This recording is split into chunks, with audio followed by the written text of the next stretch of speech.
बिस्मिल्लाहिर्रहमानिर्रहीम नहमदु व नुसल्ली अला रसूलिल करीम अम्मा बाद। वो जो एक चीज़ रहती ना जिसको मानना बोलते, हमारे अंदर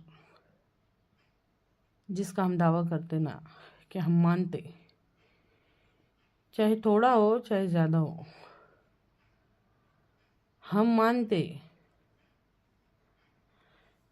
उसकी मिसाल यूँ समझिए कि जैसे कोई बुझती हुई आग कैसी रहती, बुझती हुई अंगार जिसको देखते ही ऐसा लगता है कि हाथ लगाए ना तो वो ठंडी है, लेकिन उसके अंदर कुछ ना कुछ आग बाकी रहती। वैसी मिसाल आज हमारे ईमान की है। ऐसा लग रहा कि जैसा कुछ भी नहीं है, पर है कुछ ना कुछ तो है अंदर। अब बात पे गौर कीजिए कि उसको जैसे जैसे जैसे जैसे हम हवा करेंगे ना, हवा करेंगे तो वो भड़कते चलेगा। तो उस हवा का मतलब यूँ समझिए कि गौर फिक्र है। हमको ना गौर फिक्र करना पड़ेगा। सोचो, गौर फिक्र करो। गौर फिक्र को मामूली मत समझो। अगर हमारे अंदर की उस बुझती हुई आग को हमको भड़काना है, हमारे ईमान को बढ़ाना है, तो आज हमको गौर फिक्र करना ही पड़ेगा। रात का जो अंधेरा दिन के उजाले में बदल जाता, उसके अंदर गौर फिक्र करो। दिन का जो उजाला रात के अंदर बदल जाता, उसमें गौर फिक्र करो।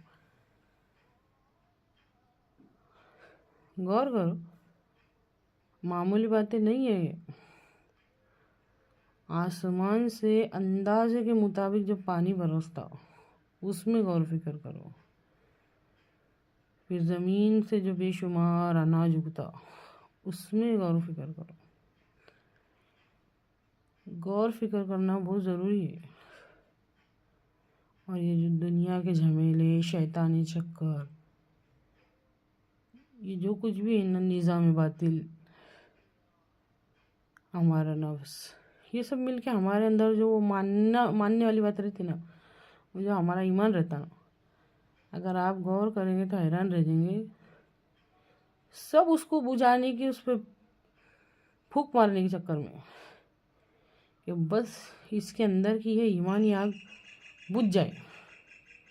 हमारी कोशिश ये होनी चाहिए कि वो हमारा मानना, हमारा ईमान भड़के, उसमें ताकत पैदा हो। और उसमें ताकत के वास्ते गौर फिक्र बहुत ज़रूरी है। वो चीज़ नहीं है ईमान जिसको ले आए फ़लसफ़ा की दुकानों में से, ढूंढने से मिलती है ये आकिल को कुरान के सिफारिश। कुरान पाक में अल्लाह ताला इरशाद फरमाता है, सूरे या यासीन की आयत है ये।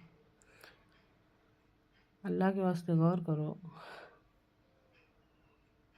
क्या इंसान ने नहीं देखा कि हमने उसको हकीर पानी की बूंद से पैदा किया, और फिर जब वो बड़ा हो गया तो हमारे बारे में तड़ाक भड़ाक झगड़ने लगा और मिसालें बयान करने लगा, कहने लगा कि जब हड्डियाँ बोसीदा हो जाएंगी तो उसको कौन जिंदा करेगा। बहुत कुछ मिल जाएगा उसमें गौर फिक्र करने से। हकीर पानी की बूंद से इंसान का बनना, फिर उसका देखना, फिर उसका सुनना, फिर उसका बोलना, फिर उसके हाथों का हिलना, उसके पाँव का हिलना, उसका सोचना, उसका समझना। ज़्यादा दूर जाने की ज़रूरत नहीं है। हमारे अंदर से हमको अल्लाह ताला ने बहुत सारी निशानियाँ बताई। तो है कोई जो सोचे और समझे। कुदरत खुदाबंदी में गौर करो।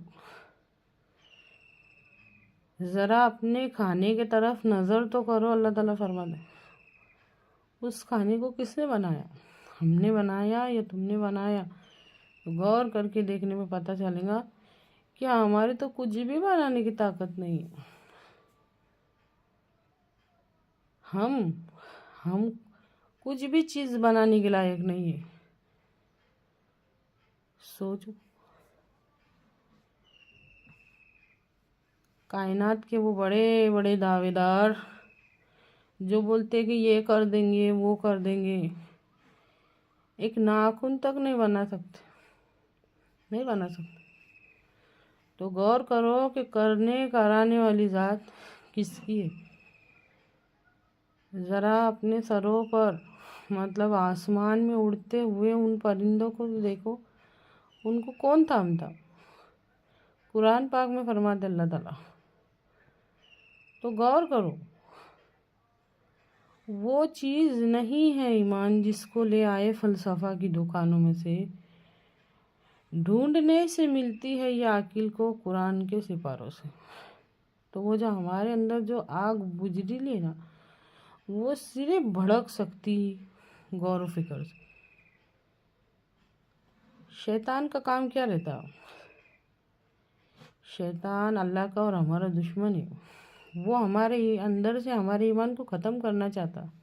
तो अगर आप लोग गौर करेंगे ना, तो गौर करने पर पता चलेगा कि हमारे अंदर की जितनी भी शैतानी कुव्वतें हैं ना, हमारा नफ्स भी इंसान का सबसे बड़ा दुश्मन।